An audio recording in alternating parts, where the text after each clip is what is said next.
Hello everyone. इस video में हम डिस्कस करेंगे एक्यूट मायोकार्डियल इन्फाक्शन के बारे में। तो मायोकार्डियल इन्फाक्शन जो है वो यूनिवर्सिटी एग्जाम में 10 मार्क्स में पूछते हैं पैथोलॉजी में। ठीक है, तो सबसे पहले देखो मायोकार्डियल इन्फाक्शन का मतलब क्या होता है। तो मायोकार्डियल का मतलब है अपनी जो हार्ट की जो मायोकार्डियल लेयर होती है वो उसका इन्फाक्शन हो रहा है। तो हमारी जो हार्ट है उसकी 3 लेयर होती है ना। आउटर लेयर जो होती है उसको पेरिकार्डियम कहते हैं, बीच वाली को मायोकार्डियम कहते हैं और सबसे इनर मोस्ट को एंडोकार्डियम कहते हैं। तो हम मायोकार्डियल इन्फाक्शन पढ़ रहे हैं, इसका मतलब है जो middle layer of the heart है, ठीक है, जो मस्कुलर लेयर है ऑफ द हार्ट, तो वो अफेक्टेड है, वो उसमें इन्फाक्शन हो गया है। मायोकार्डियम ऑफ द हार्ट में इन्फाक्शन हो गया है। इन्फाक्शन का मतलब क्या होता है, मतलब इन्फाक्शन का मतलब होता है ब्लड सप्लाई कम होने की वजह से वहाँ की जो मसल है वो डेड हो गई। ठीक है, तो इन्फाक्शन कब होगा इन्फाक्शन, मतलब ब्लड सप्लाई कम बोला ना मैंने, तो ब्लड सप्लाई कम को क्या बोलते हैं अपन, इश्कीमिया बोलते हैं। तो इश्कीमिया पहले होगा और उसके बाद इन्फाक्शन होता है। ठीक है, तो इतना तो हमें पता चल गया कि मायोकार्डियल इन्फाक्शन का मतलब है हार्ट के मायोकार्डियम में इन्फाक्शन हो रहा है। ठीक, अब एक्यूट मायोकार्डियल इन्फाक्शन बोलो या हार्ट अटैक बोलो, तो पूरी की पूरी एक चीज़ और है कि पूरी की पूरी हार्ट को कौन सप्लाई करता है, हमारी कोरोनरी आर्टरी सप्लाई करती है इस हार्ट को। तो यही कोरोनरी आर्टरीज जो है ना वो ब्लॉक्ड हो जाती हैं, ऑक्लूजन हो जाता है इन कोरोनरी आर्टरीज में। तो ये कोरोनरी आर्टरी जो है वो इस मायोकार्डियम, एंडोकार्डियम, पेरिकार्डियम इन सबको अच्छे से ढंग से सप्लाई नहीं कर पाती।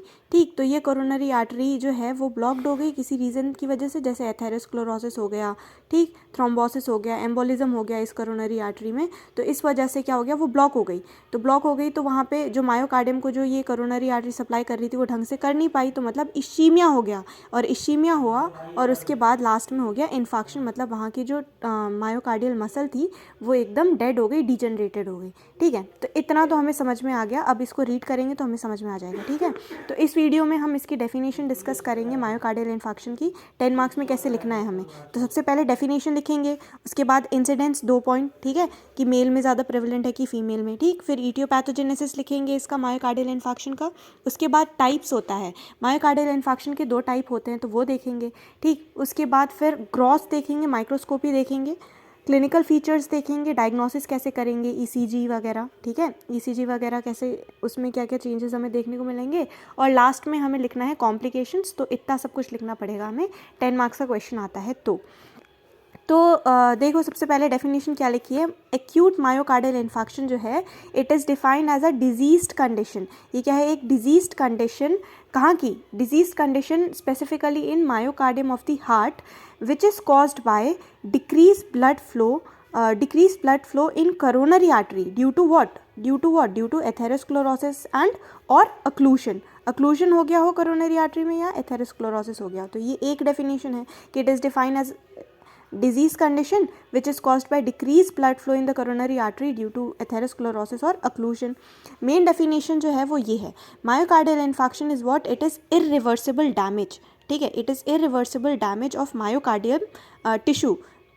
इरिवर्सिबल डैमेज क्यों हुआ, क्योंकि प्रोलॉन्ग्ड इश्कीमिया, वहाँ पे प्रोलॉन्ग लंबे टाइम से ना वहाँ पे ब्लड सप्लाई कम थी इस मायोकार्डियम को, तो वहाँ पे हो गया इरिवर्सिबल डैमेज हो गया, और वो जो है वो टिश्यू जो है वो मायोकार्डियम की जो टिश्यू है वो एकदम डेड हो गई, डिजनरेटेड हो गई, काम की नहीं रही। ठीक है, तो myocardial infarction is irreversible damage of myocardial tissue which is caused by prolonged ischemia and ischemia. अगर ब्लड सप्लाई कम होगा तो ऑक्सीजन भी नहीं जाएगा, तो हाइपोक्सिया भी होता है। ठीक है, तो प्रोलॉन्ग्ड इश्कीमिया और हाइपोक्सिया की वजह से इरिवर्सिबल डैमेज हो रहा है मायोकार्डियम ऑफ द हार्ट में। ठीक, तो ये हमने डेफिनेशन लिख दी। नेक्स्ट इंसिडेंट्स में हमें क्या लिखना है कि डेवलप्ड कंट्रीज़ में 10 to 25% death one of the reason है मायोकार्डियल इन्फाक्शन की वजह से 10 to 25% लोगों की डेथ होती है डेवलप्ड कंट्रीज़ में, इतना लिख दो। इंसिडेंट्स में एक और नेक्स्ट पॉइंट क्या लिखोगे कि ये हायर इन एल्डरली जो बड़े लोग होते हैं उसमें ज़्यादा देखने को मिलता है ये मायोकार्डियल इन्फाक्शन या हार्ट अटैक जिसको कहते हैं। ठीक है, तो हाइपरटेंशन की अगर प्रॉब्लम हो, पहले से प्रीवियस हिस्ट्री रही हो अगर पेशेंट में, हाइपरटेंशन अगर किसी को हो, डायबिटीज़ मेलाइटिस हो, सिगरेट स्मोक करता हो अगर वो, और डिसलिपिडीमिया ब्लड कोलेस्ट्रॉल लेवल जो है वो ख़राब हो, मतलब ऑल्टर हो रखा हो, तो ऐसे पेशेंट जो हैं वो हायर रिस्क पे रहते हैं मायोकार्डियल इन्फाक्शन डेवलप करने पे। ठीक है, तो higher in elderly, hypertension, diabetes mellitus, cigarette जो स्मोक करता है, डिसलिपिडीमिया वाले पेशेंट में। ठीक है, और एक चीज़ है मेल्स में ये ज़्यादा देखने को मिलता है हार्ट अटैक के जो कंडीशंस हैं मायोकार्डियल इन्फाक्शन, मेल्स में हाईली प्रेवलेंट है इन कंपैरिजन विद फीमेल्स। ऐसे याद कर सकते हैं, मेल्स जो हैं वो ज़्यादा स्मोक करते हैं इस वजह से।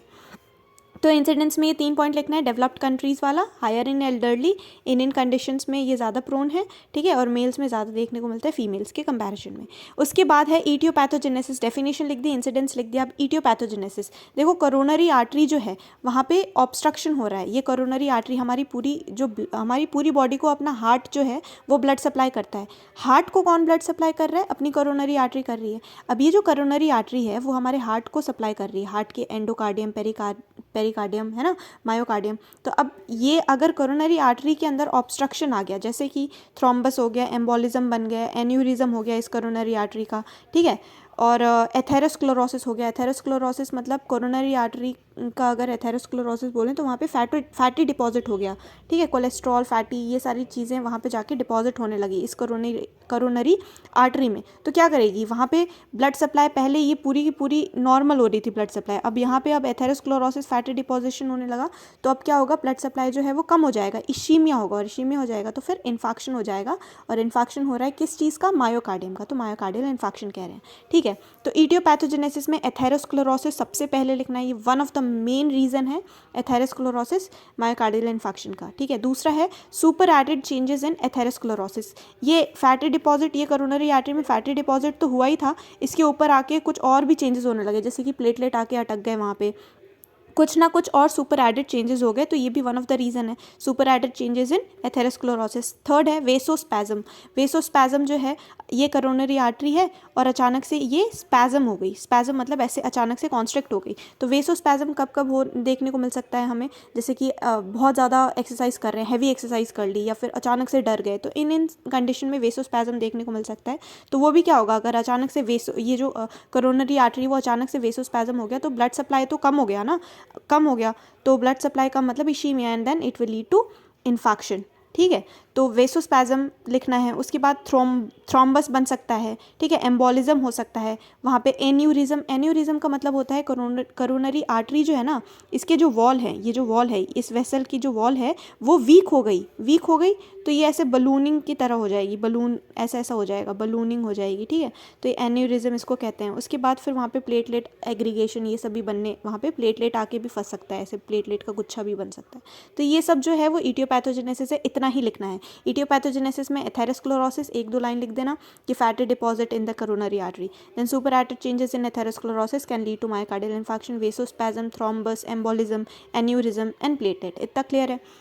ईटियोपैथोजेनेसिस लिख दी, डेफिनेशन लिख दिया, ठीक है। अब मेन जो है वो एग्जामिनर क्या देखना चाहेंगे, टाइप्स ऑफ इन्फार्क्ट। तो टाइप्स ऑफ इन्फार्क्ट में हम क्या लिखेंगे, मायोकार्डियल इन्फार्क्शन जो है ना, उसके मतलब ऑन द बेसिस ऑफ कुछ चीज़ें, वो 2-3 क्लासिफिकेशन है टाइप्स ऑफ इन्फार्क्ट में, ठीक है।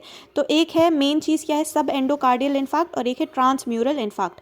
ट्रांसम्यूरल इन्फार्क्ट का मतलब होता है ये पूरी की पूरी जो आर्टरी है, ठीक है, वो पूरी की पूरी ऑक्लूड हो गई, तो ट्रांसम्यूरल मतलब पूरा का पूरा ऑक्लूजन हो गया, ठीक है। और सब एंडोकार्डियल मतलब ये आर्टरी थी और बस इतना 1/3 inner 1/3 of the coronary artery जो है वो ऑक्लूड हुई है, तो उसको हम सब एंडोकार्डियल इन्फार्क्ट बोलेंगे, ठीक है।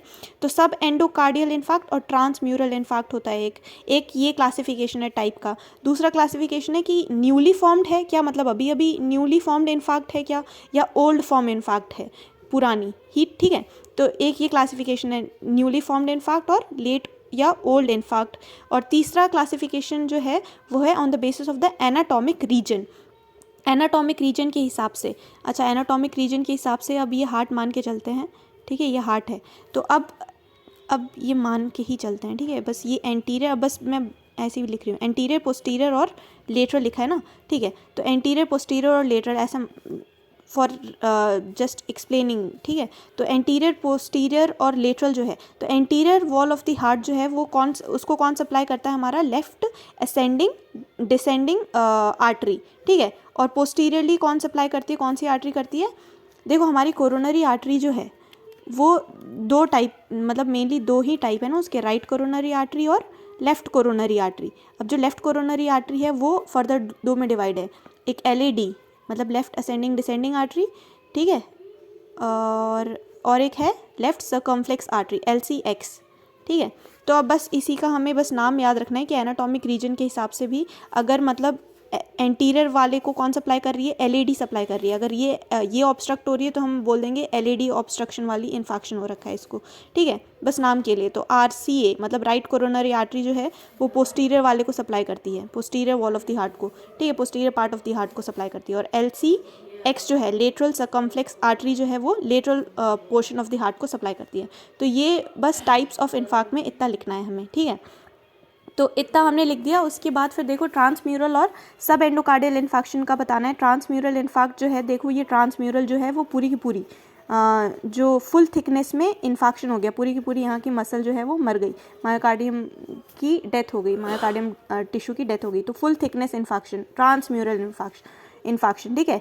और सब एंडोकार्डियल इन्फेक्शन में क्या होता है कि इनर ये वाला पोर्शन बचा है, ये इनर 1/3 या फिर ये इनर 1/3 जो है वो इन्वॉल्व है इन्फेक्शन में, ठीक है। ये सब एंडोकार्डियल इन्फेक्शन का हो गया। ये 95% हमें ज़्यादातर पेशेंट में ट्रांसम्यूरल इन्फेक्शन देखने को मिलता है, और ये सब एंडोकार्डियल वाला जो है वो लेस फ्रीक्वेंटली है। इतना ही लिखना है। उसके बाद फिर अब देखो नेक्स्ट हेडिंग आती है हमारी, चेंजेस क्या क्या होंगे अर्ली इन्फार्क्ट में, ठीक है। तो अगर अर्ली पेशेंट को अभी अभी इन्फेक्शन हुआ है, ठीक है, रीसेंट केस है, तो चेंजेस इन अर्ली इन्फार्क्ट हमें क्या क्या देखने को मिलेगा। तो इलेक्ट्रॉन माइक्रोस्कोपी में हमें क्या देखने को मिलेगा, जब हम इलेक्ट्रॉन माइक्रोस्कोपी करेंगे तो हमें 3 चीज़ें देखने को मिलेगी।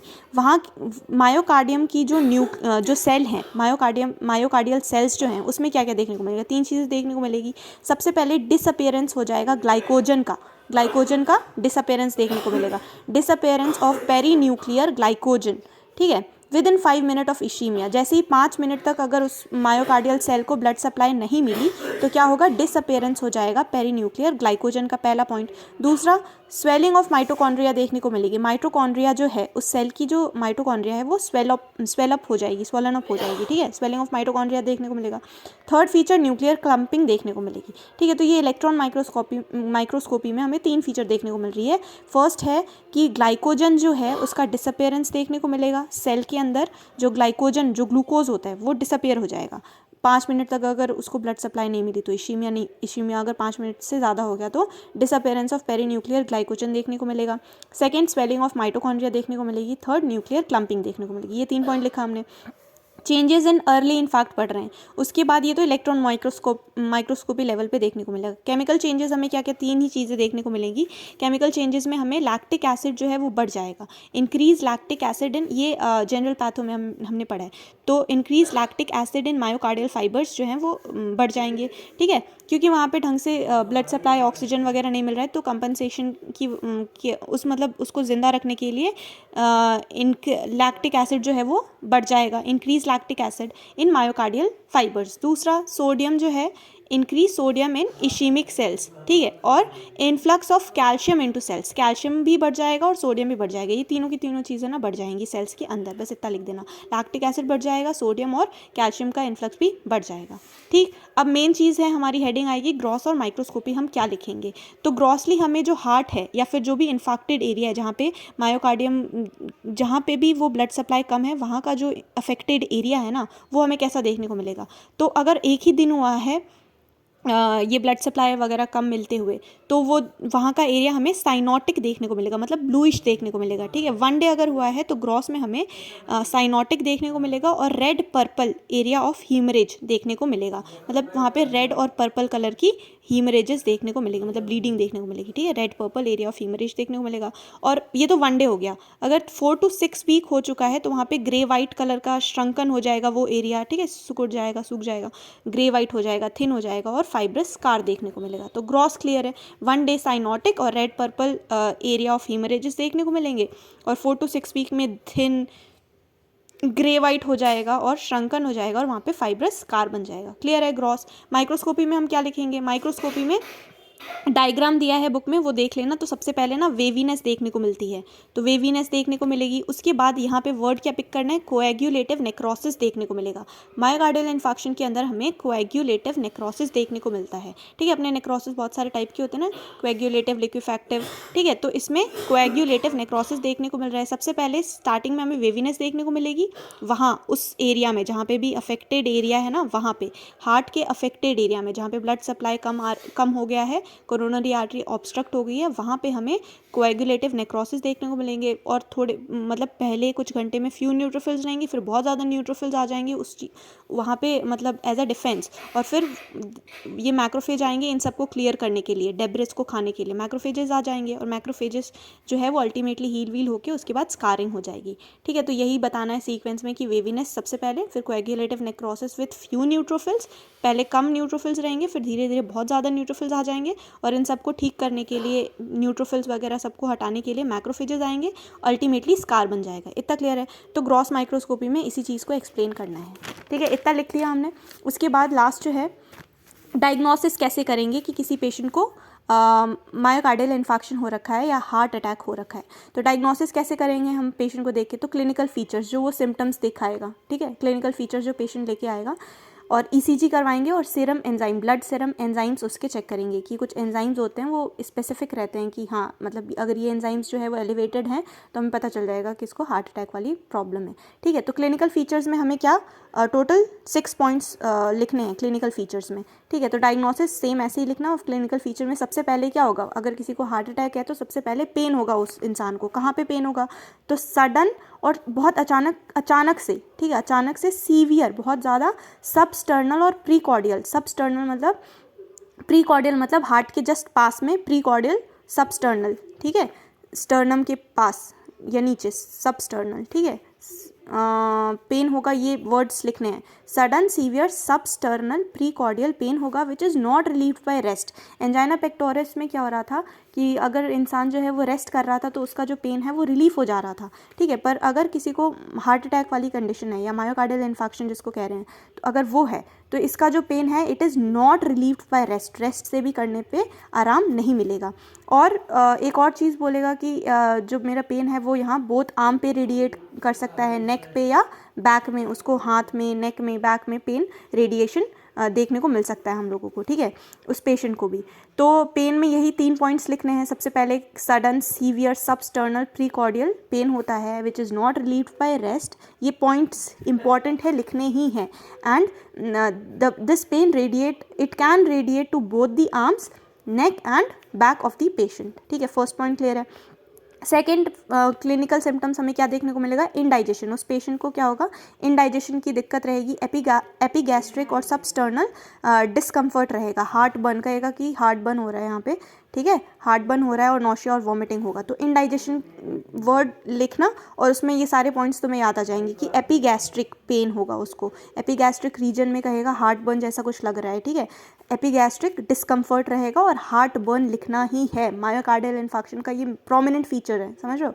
तो हार्ट बर्न लिखना है और नौशिया और वॉमिटिंग भी रहेगा उस पेशेंट में। ठीक, थर्ड फीचर क्या होगा? क्योंकि अचानक से इतना खतरनाक दर्द हो रहा है उसको वहाँ पे चेस्ट में, प्रीकॉर्डियल रीजन में, हार्ट के पास सबस्टर्नल रीजन में इतना खतरनाक पेन हो रहा है and it is not relieved by rest, तो उस इंसान को बेचैनी हो जाएगी, रेस्टलेस हो जाएगा और फियर ऑफ डेथ की अब कहीं डेथ ना हो जाए, एप्रीहेंशन रहेगा। ठीक है, एंग्जाइटी, डर, रेस्टलेसनेस रहेगी। ठीक, एप्रीहेंशन लिखो। Fourth point systolic blood pressure जो है अगर वो देखेंगे तो वो 80 mmHg बिलो 80 mmHg रहेगी। ठीक है, इसकी वजह से क्या होगा? उसके हाथ पैर जो हैं वो एकदम ठंडे रहेंगे, कोल्ड क्लैमी लिम्स देखने को मिलेंगे। ठीक है, लिम्स है तो कोल्ड क्लैमी लिम्स देखने को मिलेगा, और टेकीकार्डिया, ब्रेडिकार्डिया भी देखने को मिल सकता है। किसी पेशेंट में टेकीकार्डिया है मतलब इंक्रीज हार्ट रेट, किसी पेशेंट में मतलब ऑल्टर हार्ट रेट प्रेजेंट रहेगा, ब्रेडिकार्डिया या टेकीकार्डिया देखने को मिल सकता है।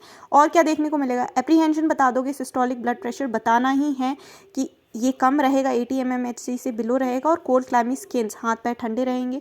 ठीक है, फिफ्थ पॉइंट क्या बताओगे? ओलिग्यूरिया रहेगा और उसको लो ग्रेड फीवर रहेगा। ठीक है, ओलिग्यूरिया की कंप्लेन भी देखने को मिल सकती है। ठीक, यूरिन कम पास हो रहा है। ठीक है, और एक्यूट पल्मोनरी इडिमा भी हो सकता है, अचानक से पल्मोनरी इडिमा और सफोकेशन, डिस्पनिया, ये सब भी हो सकता है, ऑर्थोपनिया भी हो सकता है, जॉइंट पेन्स भी हो सकते हैं। ठीक है, तो ये 6 पॉइंट ये लिख सकते हो कि पल्मोनरी, हार्ट से रिलेटेड है ना अपना लंग्स, तो वहाँ पे भी अचानक से पल्मोनरी इडिमा देखने को मिल सकता है। उसकी वजह से क्या होगा? अगर लंग्स इन्वॉल्व हैं तो क्या होगा? डिस्पनिया, डिफिकल्टी इन ब्रीदिंग, है ना, सांस लेने में दिक्कत होगी अगर लंग्स इन्वॉल्व हो गया तो, सफोकेशन होगा उसको बहुत ज़्यादा, और थॉपनिया भी हो सकता है। ठीक है, रेफर्ड पेन। तो 1 2 3 4 5 6 टोटल क्लिनिकल फीचर्स हैं। पेन को समझा दो, sudden severe substernal precordial pain है which is not relieved by rest, and it radiation बता दो कि आर्म, नेक और बैक में रेडिएट करता है। इनडाइजेशन वाला पॉइंट में क्या है, एपिगैस्ट्रिक डिस्कम्फर्ट रहेगी और हार्ट बर्न रहेगा, कहेगा हार्ट बर्न हो रही है, ठीक है, और नॉशिया और वॉमिटिंग रहेगा। फिर apprehension, restlessness, fear of death तो रहेगा ही। Systolic blood pressure below 80 mmHg, जिसकी वजह से कोल्ड क्लाइमी स्किन्स उसके हाथ पैर ठंडे रहेंगे, ठीक है। टेकीकार्डिया, ब्रेडिकार्डिया देखने को मिल सकता है। ओलिगोयूरिया प्रेजेंट रहेगा, ठीक है। थोड़ी हल्की बुखार भी हो सकती है। एक्यूट पल्मोनरी इडिमा देखने को मिल सकता है, जिसकी वजह से सफोकेशन, डिस्पनिया, ऑर्थोपनिया होगा उस पेशेंट को, ठीक। तो ये क्लिनिकल फीचर तो हमने लिख दिया। अब ईसीजी में हमें क्या देखने को मिलेगा, ठीक है। तो ईसीजी का पॉइंट इंपॉर्टेंट है। तो ईसीजी में तुम्हें 3 ही चीज़ें लिखनी है कि ये नॉर्मल मैंने बनाया है, ठीक है। तो ये पी होता है, ये QRS होता है, फिर है ना, और ये टी वेव। तो इसमें मायोकार्डियल इन्फार्क्शन वाले पेशेंट में हमें क्या देखने को मिलेगा, ST सेगमेंट का एलिवेशन। ST सेगमेंट जो है ना उसका एलिवेशन देखने को मिलेगा। टी वेव का इन्वर्शन देखने को मिलेगा। ये नॉर्मल टी वेव है, ये उल्टी हो जाएगी। टी वेव का इन्वर्शन देखने को मिल सकता है पेशेंट में। और डीप क्यू वेव देखने को मिलेगा। ये क्यू वेव नॉर्मल है ना, ये एकदम ही डीप क्यू वेव देखने को मिलेगा, ठीक है। तो ECG चेंज में 3 चेंजेस याद रखने हैं हमें कि ST सेगमेंट मतलब यहाँ से स्टार्ट करो। ST सेगमेंट का एलिवेशन देखने को मिलेगा, टी वेव का इन्वर्शन देखने को मिलेगा और क्यू का भी डीप हो जाएगा, डीप क्यू वेव देखने को मिलेगा। तो ECG बता दी, क्लिनिकल फीचर बता दिया। लास्ट बचा है हमारा कार्डियक मार्कर। कार्डियक मार्कर में हमें इंपॉर्टेंट पॉइंट लिखने हैं कि हमें सीरम एंजाइम्स, जब हम उस पेशेंट का ब्लड लेंगे, ठीक है, और उसमें हम देखेंगे कि इसके अंदर कौन कौन से एंजाइम्स बढ़े हुए हैं, ठीक है। तो उसका ना मायोग्लोबिन जो है वो बढ़ा हुआ होगा, लैक्टेट डिहाइड्रोजिनेज एंजाइम बढ़ा होगा, CKMB2 ये बढ़ा हुआ होगा, ठीक है। CKMB2 मतलब क्रिएटिनिन काइनेज मायोग्लोबिन जो है ना, मायोग्लोबिन 2 ये बढ़ा हुआ होगा, ठीक। और कार्डियक ट्रोपोनिन टी ये भी बढ़ा हुआ होगा। तो अब देखो इसके बारे में एक एक पॉइंट लिखना है कि CKMB2 जो है वो सबसे पहले ये बढ़ के, ठीक है, 4 to 6 आवर, 4 से 6 घंटे में ही ये बढ़ जाता है। जैसे ही अटैक आया ना उसके 4 to 6 आवर्स में ये बढ़ जाता है और 48 आवर्स में डिसअपेयर, 2 दिन के अंदर डिसअपेयर हो जाता है। CKMB2 मार्कर जो है उसके ब्लड के अंदर हमें ये देखने को मिलेगा, ठीक है। ये वाला एंजाइम बढ़ा हुआ होगा। दूसरा लैक्टेट डिहाइड्रोजिनेज जो है वो 24 आवर्स तक बढ़ा हुआ देखने को मिलेगा और 3 से 6 दिन में पीक पे रहता है, 14 डेज तक ये नॉर्मल हो जाता है। तो लैक्टेट डिहाइड्रोजिनेज अपन ज़्यादातर ये देखते हैं शायद, ठीक है। और दूसरा है क्योंकि ये 14 डे या 3 से 6 दिन तक रहता है ना ये लैक्टेट डिहाइड्रोजिनेज, तो ये देखने को मिलता है। ये 2 दिन तक ही रह रहा है, 48 आवर्स तक, इसी के CKMB2। दूसरा थर्ड है हमारा कार्डियक ट्रोपोनिन टी, तो ये भी देखने को मिलता है बड़ा हुआ 4 to 6 आवर्स तक, ठीक। मायोग्लोबिन जो है वो फर्स्ट कार्डियक मार्कर है। मायोग्लोबिन जो है सबसे पहले मायोग्लोबिन बढ़ता है अगर किसी को हार्ट अटैक आया तो, फर्स्ट कार्डियक मार्कर है। और इसकी स्पेसिफिसिटी जो है ना वो बहुत कम है, पर ठीक है, पर है ये फर्स्ट कार्डियक मार्कर, पर स्पेसिफिसिटी इसकी कम है। तो ये 4 पॉइंट हमें लिखने हैं कार्डियक मार्कर्स में, ठीक है। तो डायग्नोसिस हमारा खत्म हो गया। लास्ट हेडिंग आप क्या लिखेंगे, कॉम्प्लिकेशंस ऑफ मायोकार्डियल इन्फार्क्शन या हार्ट अटैक। तो कॉम्प्लिकेशन क्या होगा, सबसे पहले एरिदमिया हो जाएगा, एबनॉर्मल हार्ट रिदम। बताया था ना टेकीकार्डिया या ब्रेडिकार्डिया देखने को मिल सकता है। तो क्यों हो रहा है यहाँ पे, क्योंकि देखो मायोकार्डियम जो है उसको ये कोरोनरी आर्टरी ढंग से सप्लाई नहीं कर पा रही, ठीक है, इश्चीमिक इंजरी हो गया है। तो जब ये कोरोनरी आर्टरी ये ढंग से अपने हार्ट को सप्लाई नहीं कर पा रही तो कहीं ना कहीं conduction system of the heart जो है वो इन्वॉल्व हो रहा है, उसको वो ढंग से काम नहीं कर पा रहा। तो इस वजह से जो हार्ट है वो हमारा abnormal rhythm, abnormal heart rate हो जाता है इसका, ठीक है। या तो टेकीकार्डिया देखने को मिलेगा या ब्रेडिकार्डिया देखने को मिलेगा। टेकीकार्डिया का मतलब वो क्या होता है, इंक्रीज हार्ट रेट, और ब्रेडी मतलब डिक्रीज हार्ट रेट, ठीक है। तो एरिदीमिया के अंदर एबनॉर्मल हार्ट रिदम देखने को मिलेगा। सबसे फर्स्ट कॉम्प्लिकेशन है एरिदीमिया। तो देखो 5 ही कॉम्प्लिकेशन है, 5-6 कॉम्प्लिकेशन ही है, बस इतना ही लिखना है, उसके बाद जस्ट खत्म, इतना ही, ठीक है। तो एरिदीमिया के अंदर क्या है, तो it occurs due to ischemic injury, ischemic injury की वजह से हो रहा है ना एरिदीमिया भी, and irritation in conduction system जो है वो इरिटेट हो गया इस वजह से, इश्चीमिक इंजरी की वजह से। तो क्या देखने को मिलेगा, टेकीकार्डिया और ब्रेडिकार्डिया देखने को मिलेगा। तो इसका मतलब एट्रियल फिब्रिलेशन और वेंट्रिकुलर फिब्रिलेशन देखने को मिलेगा, ठीक है। इधर लिख देती हूँ, एट्रियल फिब्रिलेशन, फिब्रिलेशन, ठीक है, और वेंट्रिकुलर फिब्रिलेशन देखने को मिलेगा। तो एरिदीमिया में इतना ही लिखना है, ठीक है, कि इश्चीमिक इंजरी की वजह से कंडक्शन सिस्टम जो है वो इरिटेट हो चुका है और इस वजह से टेकीकार्डिया ब्रेडिकार्डिया देखने को मिलता है, विच मीन्स एट्रियल फिब्रिलेशन और वेंट्रिकुलर फिब्रिलेशन देखने को मिलता है पेशेंट में, ठीक है। कॉम्प्लिकेशन के तौर पे ये देखने को मिल सकता है। दूसरा, हार्ट फेलियर हो जाएगा। अब मायोकार्डियम जो है वो ढंग से उसको ब्लड सप्लाई नहीं मिल रही, मायोकार्डियम जो है वो एकदम इन्फाक्टेड हो गया है, तो पंप नहीं कर पाएगा हार्ट ढंग से, तो हार्ट फेलियर हो जाएगा।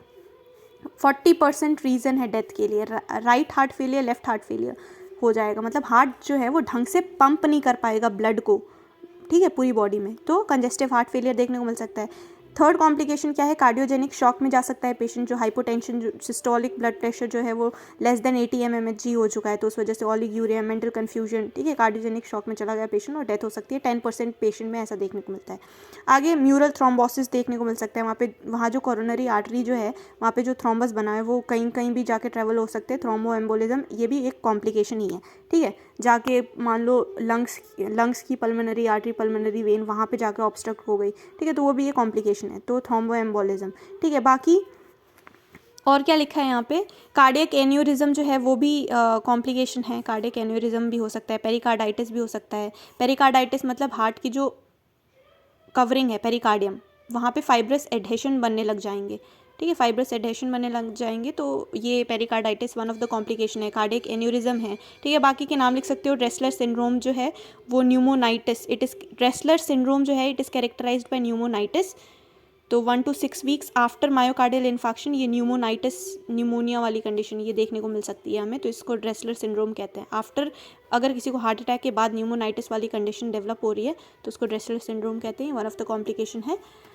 मायोकार्डियल इन्फाक्शन के, ठीक है। अब देखो इसके अंदर हमने क्या क्या पढ़ा, कॉम्प्लिकेशन में एरिदीमिया हो सकता है, हार्ट फेलियर हो सकता है, कार्डियोजेनिक शॉक में जा सकता है पेशेंट, थ्रोम्बोएम्बोलिज्म देखने को मिल सकता है, रप्चर ही कर गया, रप्चर क्या कर गया, वेंट्रिकुलर वॉल जो है वो रप्चर कर गई और पेरिकार्डियल कैविटी में ऐसे एकदम हीमोपेरिकार्डियम हो गया, ठीक है, तो ये सब हो, अगर रप्चर हो गया तो उस वजह से भी डेथ हो सकती है, कार्डियक एन्यूरिज्म हो सकता है और पेरिकार्डाइटिस हो सकता है, ड्रेसलर सिंड्रोम हो सकता है। तो कॉम्प्लिकेशंस में इतना ही लिखना है, तो ठीक है, तो इतना ही है मायोकार्डियल इन्फाक्शन के बारे में। तो सबसे पहले हम क्या लिखेंगे, एक्यूट मायोकार्डियल इन्फाक्शन की डेफिनेशन लिखेंगे, ये वाले लिखना कि it is irreversible damage of the myocardium of the heart which is caused by prolonged ischemia and hypoxia, ठीक है, of the coronary artery due to atherosclerosis and occlusion, ये definition लिख दी। उसके बाद इंसिडेंट्स लिख दो, डेवलप्ड कंट्रीज़ में हायर इन एल्डरली में ज़्यादा, जिसको हाइपरटेंशन है, डायबिटीज़ मेलाइटिस है, सिगरेट, डिस्लिपिडीमिया की कंडीशन है, मेल्स में ज़्यादा देखने को मिलता है। इडियोपैथोजेनेसिस लिख दो, एथेरोस्क्लेरोसिस की वजह से, एथेरोस्क्लेरोसिस का मतलब आर्टरीज़ के अंदर क्या हो गया,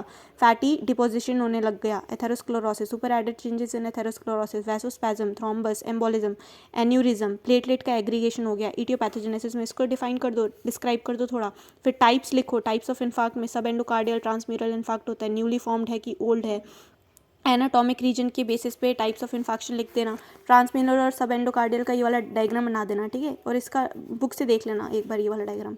उसके बाद फिर चेंजेस इन अर्ली इन्फाक्ट के 3, इलेक्ट्रॉन माइक्रोस्कोपी में हमें क्या 3 चेंजेस देखने को मिलते हैं कि जो सेल है वहाँ का जो ग्लाइकोजन है वो डिसअपेयर होने लग जाता है, disappearance of the perinuclear glycogen within 5 minute of ischemia. Second, mitochondria की स्वेलिंग हो जाती है, न्यूक्लियर क्रम्पिंग देखने को मिलता है। केमिकल चेंजेस में 3 चीज़ें, लैक्टिक एसिड बढ़ गया, सोडियम बढ़ गया और कैल्शियम का इन्फ्लक्स बढ़ गया इनटू द सेल।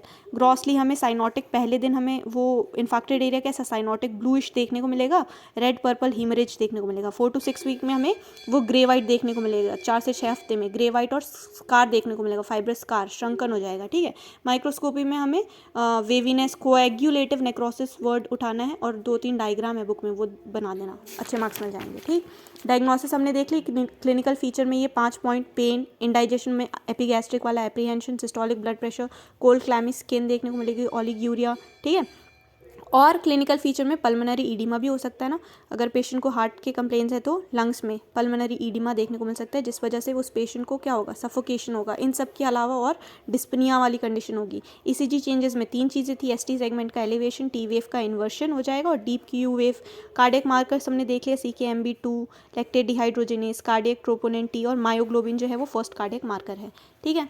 उसके बाद कॉम्प्लिकेशंस में एरिदीमिया बताना है, कंजेस्टिव हार्ट फेलियर हो जाएगा, हार्ट पंप, ब्लड पंप ही करना बंद कर देगा, ढंग से पंप नहीं कर पाएगा जो अपना हार्ट है, और कार्डियोजेनिक शॉक हो जाएगा, म्यूरल थ्रोम्बोएम्बोलिज्म देखने को मिल सकता है, रप्चर हो सकता है, कार्डियक एन्यूरिज्म, पेरिकार्डाइटिस हो सकता है। कॉम्प्लिकेशंस में ये सारे पॉइंट लिखना ही है, ये क्वेश्चन आता है यूनिवर्सिटी एग्जाम्स में कि पूरा describe what is explain myocardial infarction with its complications, तो ये पूरा लिखना ही है, ठीक है। ड्रेसलर सिंड्रोम बता देना कि 1 to 6 weeks after myocardial infarction pneumonitis is seen and this is referred as Dressler syndrome. खत्म, तो इतना ही है।